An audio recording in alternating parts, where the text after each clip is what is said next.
आप देख रहे हैं खबर दोपहर और आपके साथ मैं हूं विवेक। बिहार में एक बार फिर यूनिफॉर्म कॉमन सिविल कोड यानी सबके लिए एक समान कानून के मुद्दे पर सियासी घमासान शुरू हो गया है।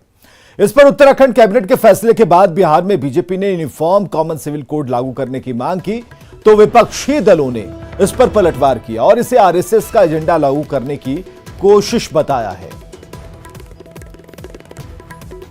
तो सबके लिए एक कानून, देश के सभी लोगों के लिए एक समान कानून, हर जाति धर्म के लिए एक समान कानून, सालों से समान नागरिकता कानून लाने की मांग हो रही है। मुस्लिम पर्सनल लॉ और ईसाई पर्सनल लॉ भी मौजूद हैं। शादी, तलाक और जमीन जायदाद के अलग अलग कानून हैं। बीजेपी समान नागरिकता कानून लागू करने का वादा करती रही है। अदालतें लगातार सरकार से समान नागरिकता कानून लाने की मांग कर रही हैं। संविधान की नीति निर्देशक तत्वों में समान नागरिक संहिता का जिक्र है। संविधान की धारा 44 में समान नागरिक संहिता का जिक्र है और सरकारें नीति निर्देश तत्वों को मानने के लिए बाध्य नहीं है।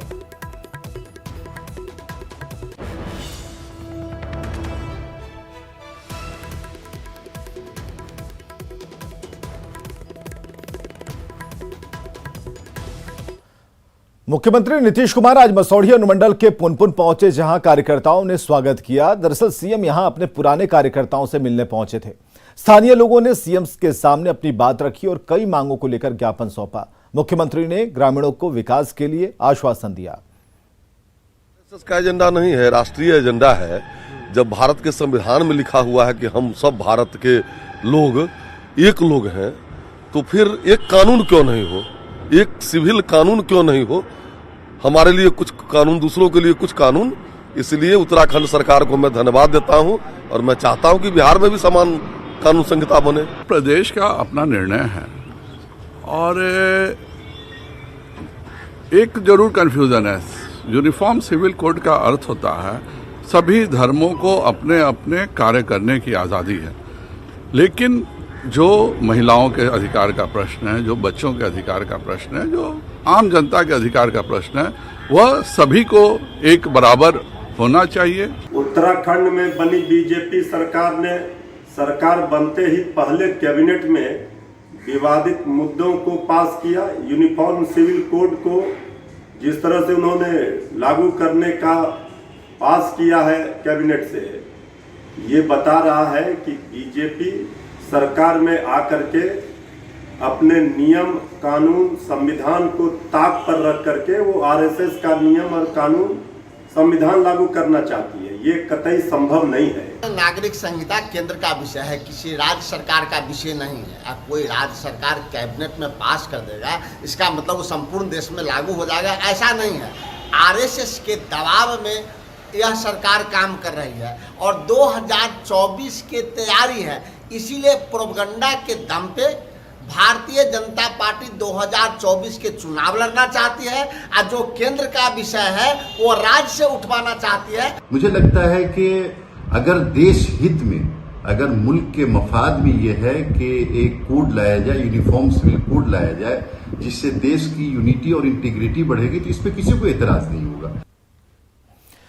सीएम नीतीश कुमार आज मसौढ़ी अनुमंडल के पुनपुन पहुंचे, जहां कार्यकर्ताओं ने स्वागत किया। दरअसल सीएम यहां अपने पुराने कार्यकर्ताओं से मिलने पहुंचे थे। स्थानीय लोगों ने सीएम के सामने अपनी बात रखी, मांगों को लेकर ज्ञापन दिया। मुख्यमंत्री ने ग्रामीणों को विकास के लिए आश्वस्त भी किया।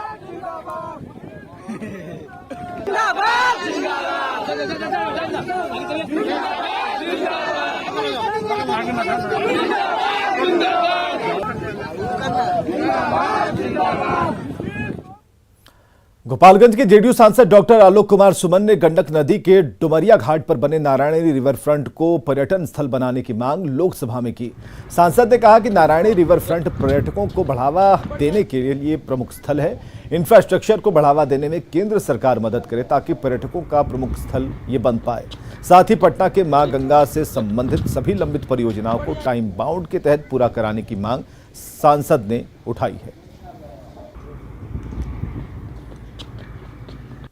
ध्यान अपने संसदीय क्षेत्र गोपालगंज के नारायणी रिवर फ्रंट की ओर आकृष्ट करना चाहता हूं, जो गंडक नदी के किनारे डुमरिया घाट पर है। अगर सरकार नारायणी रिवर फ्रंट गोपालगंज के इंफ्रास्ट्रक्चर को बढ़ावा देती है तो एक महत्वपूर्ण पर्यटक स्थल बन सकता है। अध्यक्ष माननीय महोदय, मैं माननीय मंत्री जी से यह भी आग्रह करता हूं कि बिहार की पटना में मां गंगा से संबंधित सभी लंबित परियोजनाओं को टाइम बाउंड मैनर में पूरा किया जाए। खबर है झारखंड से, जहां अब दल बदल का नया कानून लागू हो गया। अब इस कानून के तहत राज्य का कोई भी व्यक्ति किसी विधायक के पाला बदलने पर विधानसभा अध्यक्ष के समक्ष शिकायत दर्ज करा सकता है। विधानसभा में समिति की अनुशंसा के बाद सदन की सहमति मिलते ही राजनीति तेज हो गई और संशोधन का जहां सत्ता पक्ष ने स्वागत किया, वहीं मुख्य विपक्षी दल बीजेपी को इस पर आपत्ति है।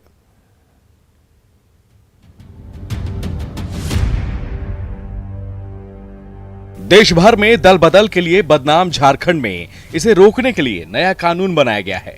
अब इस कानून के तहत राज्य का कोई भी व्यक्ति विधायक के दल बदल करने की शिकायत विधानसभा अध्यक्ष कर सकता है।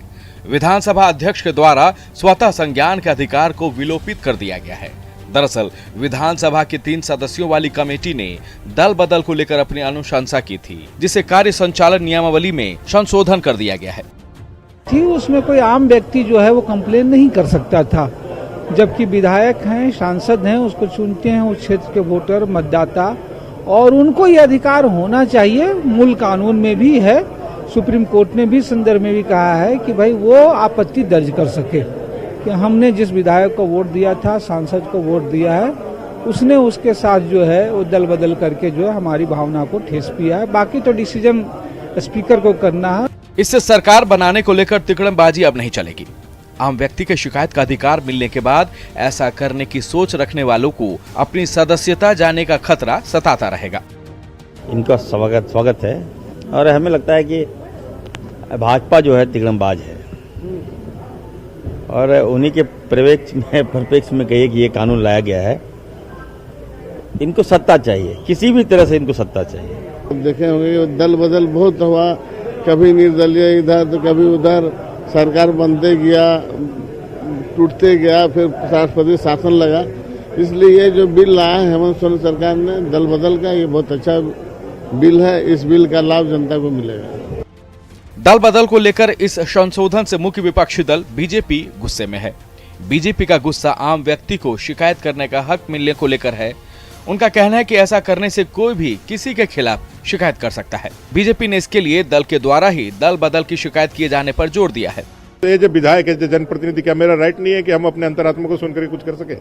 ठीक है, अगर यदि गलत होता है तो आप 1.25 अरब देशवासी में किसी का भी आप लेकर के आकर के यहाँ पे आवेदन ले लीजिएगा। एक क्राइटेरिया होना चाहिए ना भाई। 3.25 करोड़ झारखंड की जनता है, तो कोई भी आकर के आवेदन दे देगा और किसी भी विधायक पे ऐसे तो पूरा सुनते सुनते ही खत्म हो जाएगा। जिस विधायक दल के, जिस दल से लोग छोड़ के आ रहे हैं, उसका यदि ऑब्जेक्शन है तो वो स्वीकार हो सकता है। उस दल के और लोग होते तो वो स्वीकार हो सकता है, माननीय होते तो वो स्वीकार हो सकता है। आपने जनरल पब्लिक के लिए खोल दिया है तो समझ में नहीं आता है। झारखंड राज्य गठन के बाद से जोड़ तोड़ की सरकार बनती रही है। सिर्फ जेवीएम की बात करें तो उसके विधायक सबसे ज्यादा बार टूटे हैं। खुद बाबूलाल मरांडी का मामला भी इस वक्त विधानसभा अध्यक्ष के समक्ष लंबित है। इस नए संशोधन का भविष्य में कितना असर पड़ता है, ये देखने वाली बात होगी। रांची से न्यूज़ 18 के लिए अविनाश कुमार की रिपोर्ट। भागलपुर के ततारपुर इलाके में मुस्लिम स्कूल के पास अज्ञात ट्रक ने रेलवे क्रॉसिंग में ठोकर मार दी। ठोकर के कारण रेलवे क्रॉसिंग का फाटक टूटा।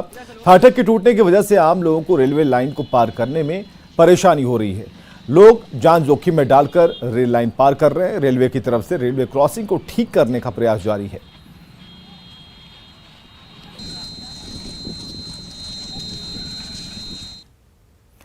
और मुजफ्फरपुर से बड़ी खबर, जहां पेड़ से लटका मिला है महिला का शव। अहियापुर थाना क्षेत्र के दादर में यह शव मिला है। साड़ी के फंदे से महिला का शव लटक रहा था। मृत महिला की अभी तक पहचान नहीं हो पाई है। पुलिस ने शव को कब्जे में ले लिया है। हत्या और आत्महत्या दोनों ही एंगल से जांच जारी है।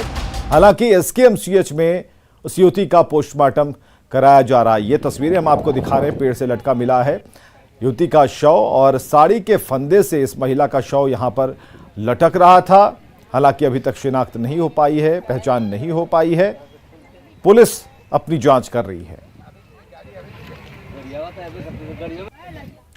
और बड़ी खबर नालंदा जिले के दीपनगर से, जहां विजयवनपुर के पास निर्माणाधीन 4 लेन पर 3 बच्चे एक एस्बेस्टस में दब गए, जिसमें एक बच्चे की मौत हो गई, जबकि 2 बच्चे की हालत गंभीर बनी है। बताया जा रहा है कि तीनों बच्चे घर के पास खेल रहे थे, तभी यह हादसा हो गया। तो ये तस्वीरें हम आपको दिखा रहे हैं निर्माणाधीन 4 लेन निर्माण के दौरान एक गंभीर हादसा, जिसमें एक बच्ची बुरी तरह से एस्बेस्टस की चपेट में आई, जिसकी मौत हो गई है। 3 बच्चे दबे थे।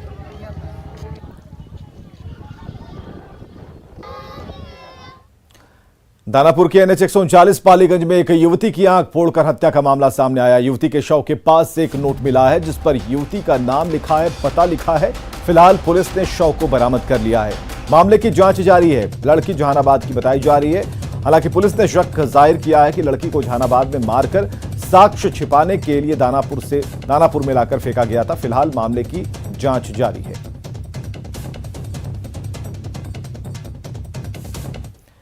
दानापुर के बेऊर थाना क्षेत्र से पिटाई का लाइव वीडियो सामने आया। वीडियो में दबंग युवक रोड पर खड़े 2 मजदूरों को बेल्ट से पीटता नजर आ रहा है।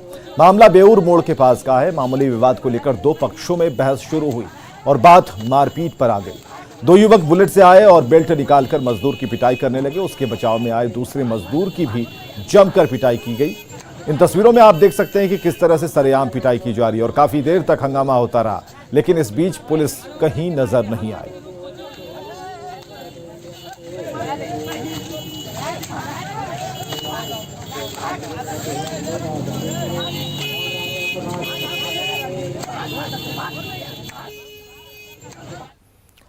बेगूसराय में बेखौफ बदमाशों ने मुखिया पति पर बम से हमला किया, जिसमें मुखिया पति रंजन सिंह ने भागकर अपनी जान बचा ली, लेकिन बम फटने से एक मजदूर गंभीर रूप से घायल हो गया। घटना मटघानी थाना क्षेत्र के खोरमपुर गांव की बताई जा रही है और कहा जा रहा है कि खोरमपुर पंचायत के मुखिया पति रंजन सिंह बीती रात अपने घर के पास चिमनी पर मजदूरों के साथ बैठे थे। तभी 6 से 7 की संख्या में बदमाश आए और बम फेंक दिया। बदमाशों को देखकर रंजन सिंह ने भागकर अपनी जान बचा ली, लेकिन बम फटने से उत्तर प्रदेश के रहने वाले मजदूर अमर कुमार घायल हो गए। घायल अमर कुमार का निजी अस्पताल में इलाज चल रहा है। गांव के ही मोहम्मद मुस्तफा पर हमले का आरोप है, जो पिछले 1 साल से हमले की प्लानिंग कर रहा था। मलक का आ रहा है। हम जब तक यहाँ सूत कर उधर है में गए, केबिन के अंदर भागे, उधर से तब तक बम दिया थे।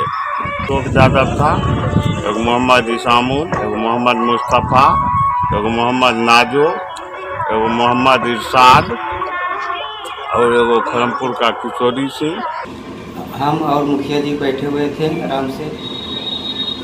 क्या हुआ नहीं, 6-7 वो आदमी आए और बम जैसा कुछ फेंका। हम तो काम कर रहे थे। मुखिया जी देखे, मुखिया जी भागे, बच गए और हमें चोट लग गया। 6-7 वो आदमी थे।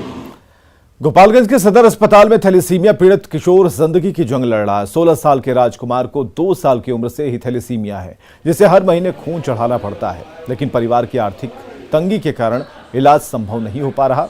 राजकुमार के पिता दिहाड़ी मजदूर हैं। किसी तरह 2 वक्त की रोटी का जुगाड़ हो पाता है।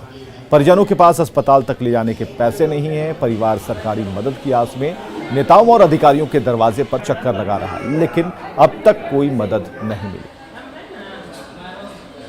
थैलेसीमिया के बीमारी बाटे, हम गरीब बानी, हम उतना पहुँच नहीं पावत और बोलो से हम मदद मांगत नहीं कि हमरा लड़का के ब्लड दी लो सब भाई लो से कि हमार लड़का जी जास, अब सरपंच के बरोबर हो जास। हम गरीब बानी, उतना हम पहुँच नहीं पावत। नाम राजकुमार हो, हमार थैलेसीमिया के बीमारी बा, घर में सब ब्लड चढ़ेला। हमारा के जान बचाई लो, ब्लड डोनेशन करके हमार जान बचाएंगे। पर्यावरण को संतुलित रखने और अधिकारियों को फिट रखने के लिए कटिहार जिला प्रशासन ने अनोखी पहल शुरू की है और इसके तहत जिलाधिकारी ने सभी अधिकारियों को और कर्मियों को पत्र जारी कर शनिवार को साइकिल से ऑफिस आने की अपील की है। जिलाधिकारी की तरफ से शुरू इस मुहिम को लेकर अधिकारियों के साथ कर्मियों में भी भारी उत्साह देखने को मिल रहा है। जिला पदाधिकारी महोदय ने यह डिसीजन लिया है कि एक दिन सप्ताह में हम लोगों को साइकिल से आना है, जिसका हम लोग उनके आदेशों का अनुपालन कर रहे हैं। इस तरह के और आदेश का पत्र मकसद क्या है इस तरह का? मकसद ये है कि एक तो हम लोग की सेहत अच्छी रहे, सबसे बड़ा मुख्य उद्देश्य ये है, और दूसरा कि पर्यावरण की दृष्टि को देखते हुए है ना, इन चीज़ों को अपनाया जाना चाहिए ताकि समाज के अन्य लोग भी इसको फॉलो करें। पर्यावरण को संतुलित रखने के लिए और खुद को फिट रखने के लिए कटिहार जिला प्रशासन ने एक नया नुस्खा अपनाया है। इसके तहत तमाम अधिकारी सैटरडे साइकिलिंग करेंगे। आप देख सकते हैं जिलाधिकारी खुद साइकिल से दफ्तर के लिए निकले हैं। अधिकारी साइकिल से जाएंगे और जो अधिकारी के पास साइकिल नहीं है वो पैदल जाएंगे। ये इस मैसेज के सारे ये एक दिखाने की कोशिश किया गया है, अगर आप चाहें तो खुद से पर्यावरण के रक्षा के लिए एक बेहतर कदम उठा सकते हैं। जिलाधिकारी आप देख सकते हैं साइकिल से दफ्तर जा रहे हैं। ये एक मैसेज है और एक बड़ा संदेश है कि निश्चित तौर पर लोगों को ये फॉलो करना चाहिए ताकि पर्यावरण को सेहतमंद रखा जा सके। सुब्रत, न्यूज़ 18 कटिहार। जर्मन राजदूत वॉल्टर जे लंडन ने अपनी टीम के साथ कोडरमा प्रखंड के मेघातरी गांव का जायजा लिया। मेघातरी में जर्मनी की एनजीओ TDH और भारत की एनजीओ लीड्स के संयुक्त प्रयास से ढिबरा मजदूरों के विकास और बच्चों को स्कूली शिक्षा से जोड़ने को लेकर कार्यक्रम चलाया जा रहा है। एनजीओ के माध्यम से बच्चों को वृक्ष सेंटर के जरिए शिक्षा दी जा रही है, वहीं उनके अभिभावकों को जागरूक करने का भी काम किया जा रहा है। Job creation is important, health is important, education is important, but you can't do everything at the same time. So that's why it's important that we also have international helpers who help and try to support these programs. And I think everyone wants to do the same, helping them, but it needs quite some effort. तो ये जो programme है integrated है, बच्चों के लिए भी है, पेरेंट्स के लिए भी है, और ये हम लोग जो पहले भी बोल रहे थे कि जर्मन गवर्नमेंट कुछ सपोर्ट करती है वहाँ के एनजीओज को, और वहाँ के एनजीओज और इंडिया के एनजीओज मिल करके हम लोग बच्चों के एजुकेशन के लिए और चाइल्ड लेबर को एड्रेस करने। पाकुड़ में पाकुड़िया के खजूर डंगाल गांव के ग्रामीणों को पिछले 3-4 महीने से चावल नहीं मिल रहा और ऐसे में सरकारी आश्वासनों से थक हार कर खजूर डंगाल के ग्रामीण सड़क पर उतरे और डीलर के साथ अधिकारियों के ढुलमुल रवैये के खिलाफ सड़क जाम कर विरोध प्रदर्शन किया। हम लोग ब्लॉक से करके प्रखंड विकास है, हम लोग का बात नहीं सुन रहा है, इसलिए हम लोग ग्रामीण नहीं आ जाए, हम लोग बुलाए हैं, दादागिरी नहीं चलेगा।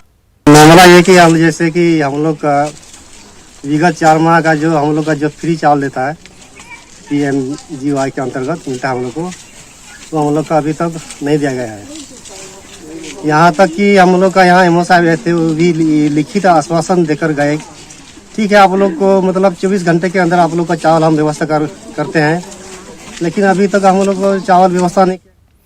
केंद्र सरकार द्वारा श्रम कानून में बदलाव और सार्वजनिक कंपनियों के निजीकरण करने के विरोध में 28 और 29 मार्च को देशव्यापी हड़ताल का आह्वान किया गया है। इसे सफल बनाने के लिए BCCL बरोरा एरिया 1 शताब्दी परियोजना में मजदूर संयुक्त मोर्चा ने आम सभा की, जिसमें सभी मजदूर यूनियन के प्रतिनिधि मौजूद रहे और सभी यूनियन ने संशोधित श्रम कानून को वापस लेने की मांग की। वहीं 28 और 29 मार्च के देशव्यापी हड़ताल का समर्थन करने का ऐलान किया। राष्ट्रीय स्तर पर 13 सूत्री मांग है और साथ आहार उद्योग के मजदूरों की अपने मांगे हैं। इन्हीं मांगों को लेकर के 28-29 का हड़ताल है। इसमें है कि सार्वजनिक उद्योग का विनिवेश या निजीकरण बंद करो, LIC हो चाहे सरकारी बैंक है, इसका विनिवेश या प्राइवेटाइजेशन बंद करो। 4 लेबर कोड को निरस्त करके जो हमारे श्रम कानून थे उसी को बहाल रहने दिया। बाबा मंदिर से निकलने वाला नीर बर्बाद ना हो और उसे सही उपयोग में लाया जा सके, इसे लेकर नगर निगम के द्वारा 49 लाख का प्राक्कलन तैयार किया गया है, जिसके तहत सबसे पहले मानसरोवर क्षेत्र स्थित फुट ओवरब्रिज के करीब 1000 वर्ग फीट का खुदाई कर तालाब नुमा इसे बनाया जा रहा है, जिसमें मशीन के द्वारा नीर को रिसाइकलिंग कर बेलपत्र, अक्षत और दूध, दही और अबीर को अलग कर पानी को साफ किया जाएगा और उसके बाद उस पानी को मानसरोवर स्थित तालाब में छोड़ा जाएगा, जिससे मानसरोवर के जल स्रोत में इजाफा भी होगा।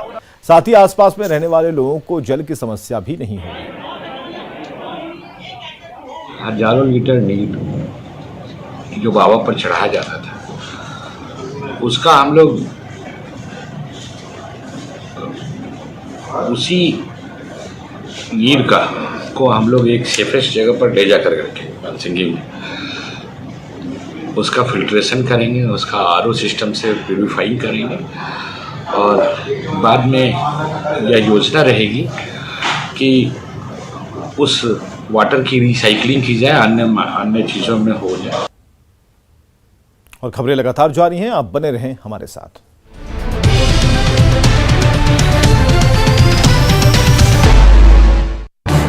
इस न्यूज हेडलाइंस के